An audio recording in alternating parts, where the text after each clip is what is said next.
நீங்கள் உங்களுக்காக வாழ வேண்டும்.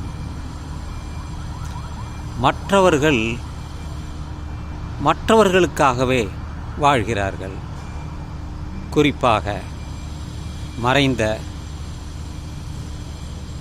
கம்யூனிஸ்ட் தலைவர் நல்லக்கண் அவர்கள் 101 வயது 101 years வாழ்ந்துள்ளார். இன்று வரை பொது சேவையில்தான் தன்னுடைய 13வது வயதில் தொடங்கி சாகும் நாள் வரை அவர் இந்த மக்களுக்காகவே உழைத்துள்ளார். உரிமைகளுக்காக போராடினார். இந்த இந்திய விடுதலைக்காக பங்கெடுத்தவர். நல்ல மனிதர். தனக்கென்று மனைவி இருந்தாலும் தன்னுடைய வாழ்நாள் முழுவதுமே இந்த மக்களுக்காகவே, மக்களுடைய முன்னேற்றத்திற்காகவே அவர் பாடுபட்டார். ஆதலினால் எத்தனையோ தலைவர்கள் வருகிறார்கள், போகிறார்கள். அவர்களெல்லாம் அரசியல்வாதிகள். லாபத்திற்காகவே வேலை பார்க்கிறார்கள். பணத்தை செலவு செய்து அரசியலுக்கு வருகிறார்கள். பிறகு அதை மீட்டெடுப்பதற்காக அவர்கள் உழைக்கிறார்கள். லஞ்சம் வாங்குகிறார்கள், சலுகைகள் தருவதற்காக. இப்படி எந்த விதமான சலுகையும் எதிர்பார்க்காமல் தன் உயிர் மூச்சையே கொடுத்தவர் அந்த மகா தலைவர்தான். அப்படிப்பட்ட தலைவரை நாம் நினைவில் வைத்திருக்க வேண்டும். 101 வயது வரை வாழ்ந்திருக்கிறார் என்றால் எத்தனை பேருக்கு அந்த வாய்ப்பு உண்டு? எத்தனை தலைவர்கள் அப்படி வாழ்கிறார்கள்?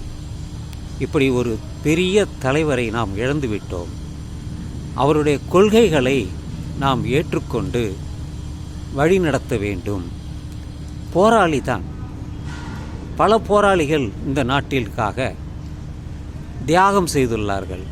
அவர்களெல்லாம் தமிழ்நாட்டிற்காக பாடுபட்டவர்கள், இந்திய விடுதலைக்காக பாடுபட்டவர்கள் இன்னமும் இருக்கிறார்கள்.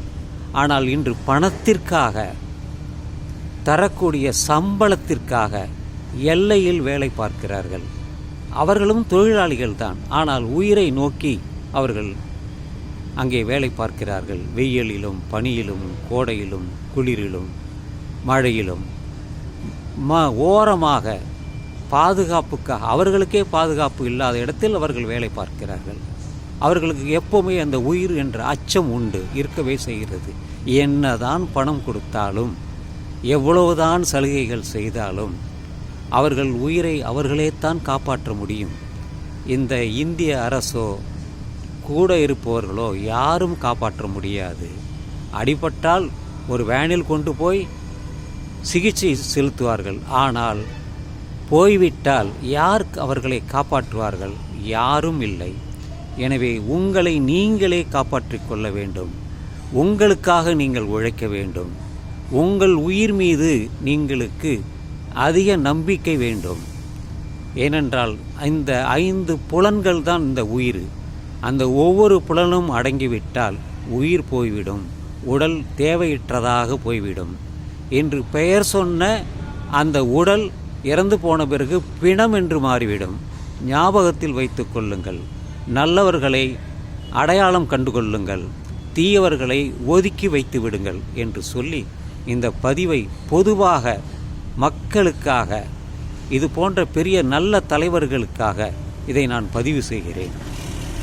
வாழ்க தமிழ், வாழ்க தமிழ்நாடு. நாம் எல்லாம் இன்புற்றிருக்க வேண்டும் என்று சொல்லி இந்த பதிவை நான் நிறைவு செய்கிறேன்.